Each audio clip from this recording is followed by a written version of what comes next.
Скандинавская мифология – одна из самых загадочных. Она не настолько раскручена, как греческая или римская, но от этого не становится менее интересной и притягательной. В последнее время к ней обратились кинематографисты, ведь это отличный способ познакомить мир с таинственным миром скандинавских богов. И одно из главенствующих мест по праву принадлежит Тору.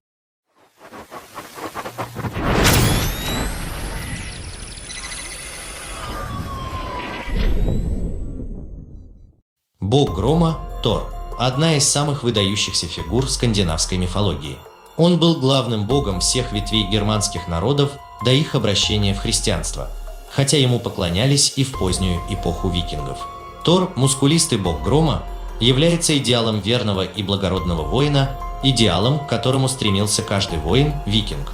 Он неутомимый защитник богов и их крепости, Асгарда, от посягательств гигантов, которые обычно, хотя и далеко не всегда, являются врагами богов. Никто лучше Тора не подходит для этой задачи. Его мужество и чувства долго непоколебимы, а его физическая сила практически не имеет себе равных.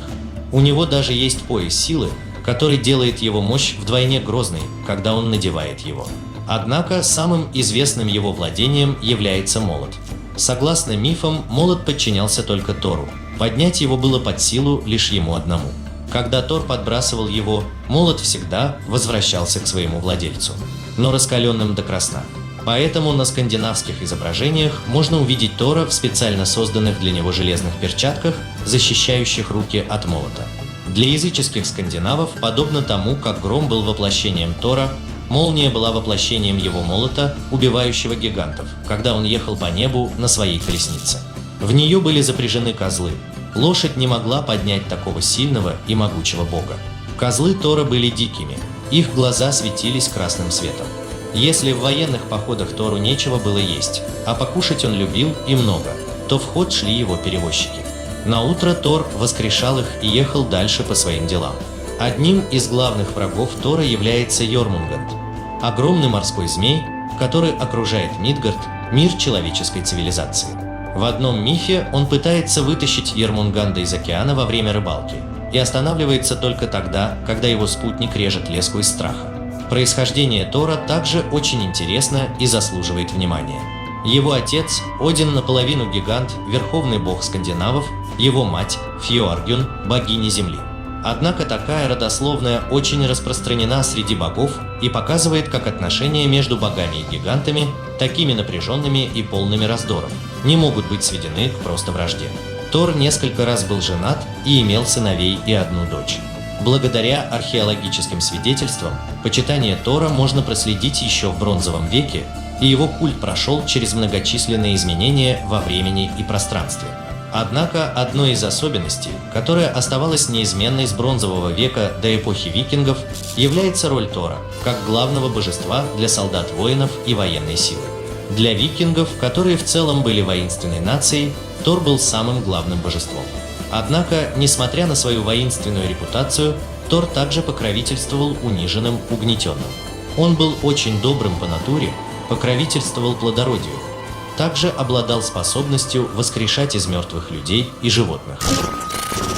Кроме этого, отвечал Тор и за супружеский союз. Именно к нему шли пары за благословением. Особое почитание Тор вызывал у моряков, учитывая, что викинги большую часть своей жизни проводили в плавании. Ни один из скандинавов не боялся грома, поскольку считал, что это Тор охраняет их от бурь и прочих морских неприятностей. Многие скандинавы верили, что именно Тор должен встать во главе Асгарда, а не отец его Один. Поклонение громовержцу было настолько масштабным, что в его честь называли бухты фьорды. Даже некоторые английские земли переименовывались в названия, содержащие в себе имя грозного бога. Основным цветом Тора был красный, из-за того, что сам бог был горячим, даже обжигающим, из-за чего отец запретил ему приезжать в Асгард по любой дороге, кроме речной. Поэтому в Скандинавии этот цвет в почете. Даже на свадьбу девушки одевали красные платья, чтобы задобрить бога. В кольца вставляли рубины, символизирующие Тора. Казалось бы, в Северной Европе уже давно господствующей религией является христианство, но до сих пор остались некоторые обычаи, связанные с Тором.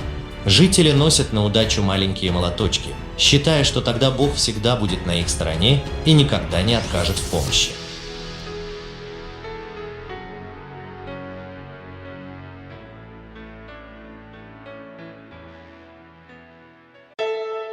Дорогие друзья, если вам нравятся выпуски, поддержите канал. Оставляйте свои комментарии, ставьте лайк или дизлайк. Спасибо за просмотр.